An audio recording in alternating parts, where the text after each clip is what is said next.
Good morning, students. Welcome to online anchor class. Today we will start our unit 4, the ant and the grasshopper. Ant means Chinty, grasshopper means kitty. Okay, Chinty और kitty की story है. क्या है? It was a beautiful summer day. क्या है? बहुत सुंदर गर्मी का दिन था. A grasshopper was sitting and enjoying the sun. एक टिड्डी जो है बैठी थी और धूप का मजा ले रही थी. Then an ant passed by. तब जो है एक चींटी वहाँ से गुजरी. With a lot of effort and bearing, it was carrying a piece of corn to its nest. क्या है? बहुत मेहनत से और भार को सहन करते हुए ये इट वॉज कैरिंग लेकर जा रही थी आ पीस ऑफ कॉर्न यानी कि मक्की के टुकड़े को टू इट्स नेस्ट यानी कि अपने घर तक या फिर अपने घोंसले तक. क्या है? बहुत मेहनत से और भार को सहन करते हुए ये मक्की के टुकड़े को अपने घर तक या अपने घोंसले तक लेकर जा रही थी. कौन? Chinti. Why don't you come and chat with me. तुम मेरे पास क्यों नहीं आ जाती और मेरे साथ बात क्यों नहीं करती? You keep working all day long. तुम जो हो पूरा दिन ही काम करती रहती हो. Said the grass hopper. टिड्डी ने कहा.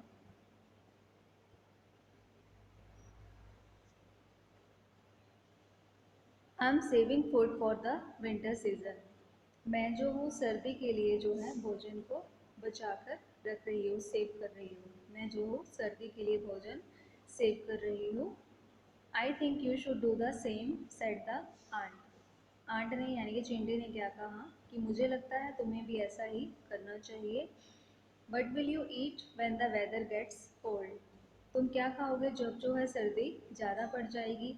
Asked the aunt. चिंटी ने पूछा.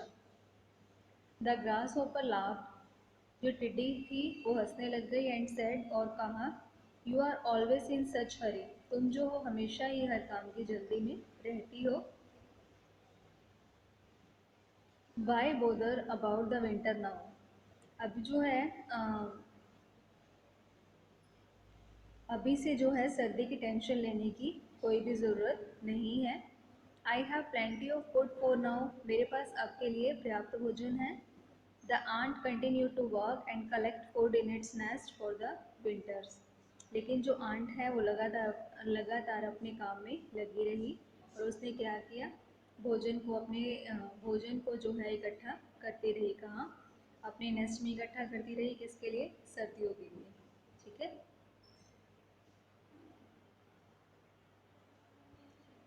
नेक्स्ट क्या है? That year the winter came sooner than expected. उस साल क्या हुआ? जो विंटर्स थी, जो सर्दियाँ थी, वो टाइम से पहले ही पड़ गई. The grass hoppers house was covered with snow. जो टिड्डी का घर था वह पूरा के पूरा बर्फ से ढक गया. He could not find any other place to stay. उसके पास जो है अब रहने के लिए कोई दूसरी जगह नहीं थी. Neither he had anything left to eat. ना ही अब उसके पास खाने के लिए कुछ बचा था. He went to the aunt's house and begged him for food and shelter. लेकिन वो कहाँ पे गई फिर टिड्डी? आंट्स के घर में यानी कि चींटी के घर में गई और उसने उससे क्या मांगा? भोजन मांगा और रहने की थोड़ी सी जगह मांगी. I am sorry but I can't help you.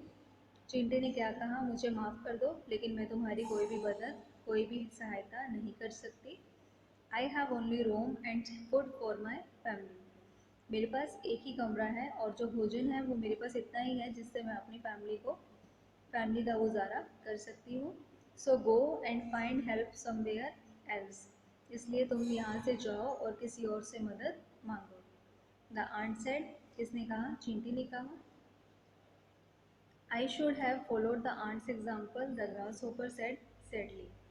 तो उसके बाद टिड्डी ने क्या कहा कि मुझे जो है आंट से एग्जाम्पल लेना चाहिए या फिर मुझे आंट्स के एग्जाम्पल को फॉलो करना चाहिए या फिर मुझे आंट्स के रास्ते पर चलना चाहिए. किसने कहा? टिड्डी ने कहा. Okay. Okay students, this is the story the ant and the grasshopper. We have completed it. Okay, this is for today's class. Thank you.